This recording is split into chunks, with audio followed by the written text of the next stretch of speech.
शिव जी ने ध्यान लगाकर देखा कि ये सती परीक्षा जरूर ली है, पर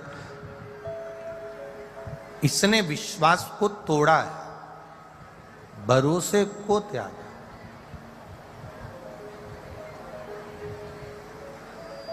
बनावटी जो भाषा होती है, बनावटी जो बातें होती हैं, बनावटी जो भाषा बोली जाती है, वो रिश्ते को तोड़ देती है, संबंधों को समाप्त कर देती है।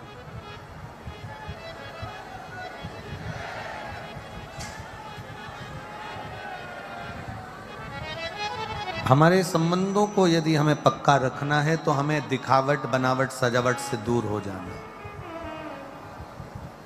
एक बात बहुत अच्छी अपने जीवन में उतारिएगा।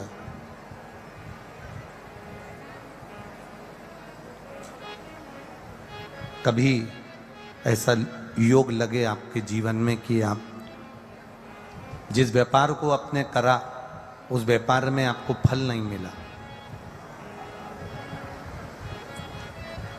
फिर आपने व्यापार चेंज करा, फिर बदल कर देखा, फिर उस व्यापार को कर देखा, उसमें फल नहीं मिला, फिर आपने वापिस व्यापार को बदलने का विचार किया, तो हमारा निवेदन रहेगा उस व्यापार को बदलने से पहले एक काम जरूर कर देखो। 3 स्थान पर बेलपत्र को चढ़ाकर देखिएगा। अगर आपको लगे कि मैंने व्यापार बदल लिया, एक बार बदला। कई लोग ऐसे भी होते हैं जो पैसा इकट्ठा करते हैं, धन एकत्रित करते हैं, और कोई व्यापार ऐसा कर लेते हैं जिस व्यापार में धन चले जाता है तो वो धन वापस नहीं आता महाराज, वो व्यापार का धन वापस नहीं आ पाता। तो बड़े दुखी होता है कि भाई मेरा गया हुआ पैसा नहीं आ रहा, मैं बड़ा कष्ट में हूं, मेरा खुद का ही आ जाए ना तो मैं निहाल हो जाऊं, मेरा अपना ही नहीं आ रहा जो गया हुआ है, तो मैं क्या वर्णन करूं, उसको क्या कहूं। उनके लिए भी ये प्रयोग, ये शिव विद्येश्वर संहिता का ये भाव बड़ा सुंदर है महाराज। आप व्यापार पर व्यापार बदल कर देख लिए, धन भी हमारा कहीं डूब गया, आ नहीं रहा है, तो प्रयास करना। 3 स्थान पर चढ़ाई गई बेलपत्र हमें सुख का अनुभव करा देती। बहुत ध्यान लगाइएगा। पहला, अशोक सुंदरी की जगह। अब ये बेलपत्र जब भी आप चढ़ाएंगे तो रविवार की अगर प्रदोष पड़ जाए, कौन से दिन? रविवार की प्रदोष के दिन ये प्रयोग अवश्य कर देखिएगा। ज्यादा बार नहीं करना है, केवल एक ही बार करना, बाबा उस स्वयं कृपा करेगा। अपने मंदिर में, अर्थात अपने घर के पास कोई मंदिर हो, शिवालय हो, देवालय हो, जहां शंकर भगवान विराजमान हो, शिवलिंग हो, ऐसी जगह पर अवश्य करें। हमें कहीं दूर जाकर ये प्रयोग नहीं करना है, अपने अपने शिवालय, अपने जो घर के आसपास में शिवालय हो वो। एक बेलपत्र अशोक सुंदरी वाली जगह।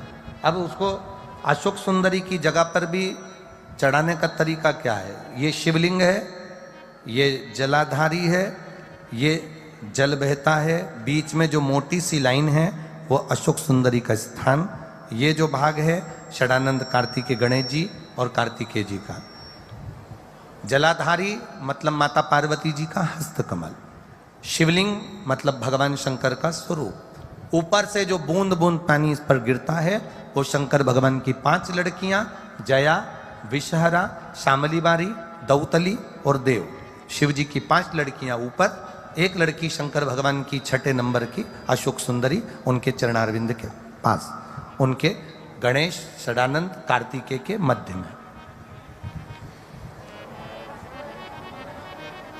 जब हम बेलपत्र चढ़ाएंगे तो उस बेलपत्र को चढ़ाते समय आपकी जो बेलपत्र की डंडी है वो बेलपत्र, रविवार प्रदोष के दिन का ये उपाय है महाराज। ये बेलपत्र की जो डंडी है, इस डंडी का भाग शिवलिंग की ओर होना चाहिए। ये जो डंडी है इसका भाग अशोक सुंदरी पर जब चढ़ाएंगे तो शिवलिंग की ओर इसका भाग होगा महाराज। दूसरी, बेलपत्र को जब हम समर्पित करेंगे तो जलाधारी का जया, विषहरा, शामरीबारी, दौतली, देव, मान लो जलाधारी ऊपर नहीं है शंकर जी के, तो उसका स्मरण कर कर पांचों कन्याओं का नाम लेकर जया, विषहरा, शामलीवारी, दौतली, देव, इनका स्मरण कर कर शंकर भगवान के शिवलिंग पर बेलपत्र रखेंगे। बेलपत्र कहाँ रखना है? आप अगर यहां बैठे हो तो आपके विपरीत में डंडी का मुख होना चाहिए। ये बेलपत्र की जो डंडी है इसका मुख आपके विपरीत में हो। आप यहां बैठे हो तो डंडी उधर होगी, आप इधर बैठे हो तो डंडी का मुख इधर होगा, आप उधर बैठे हो तो डंडी का मुख इधर होगा। आपके ठीक विपरीत की ओर डंडी का मुख हो। ये दो जगह बेलपत्र समर्पित करने के बाद तृतीय बेलपत्र शिवलिंग की जो जलाधारी है, जहां पर भगवान शंकर का शिवलिंग रखा है, वहां स्पर्श कराकर, केवल छुआना है, स्पर्श कराकर बेलपत्री के पेड़ के नीचे ही कोई कंकर हो, कोई शंकर हो या कोई मिट्टी का ढेला हो, नी हो, तो वहीं मिट्टी को थोड़ी सी ऊंची कर कर एक बेलपत्र बैठकर इस बेलपत्री की डंडी जड़ की ओर, मतलब जो वृक्ष होता है उस ओर इस डंडी का मुख होना चाहिए। ये 3 रविवार के प्रदोष के दिन शंकर भगवान पर चढ़ाई गई बेलपत्र से हमारा गया हुआ धन भी पुनः आने का रहता है और हमारा जो व्यापार बार बार बंद हो रहा है, शिव की कृपा से एक बार चालू तो चालू हो ही जाता है, शिव तत्व को जा। और निवेदन है सब भाव से करना है, हृदय चित्त आनंद। जो एक पत्र आया है देखिए,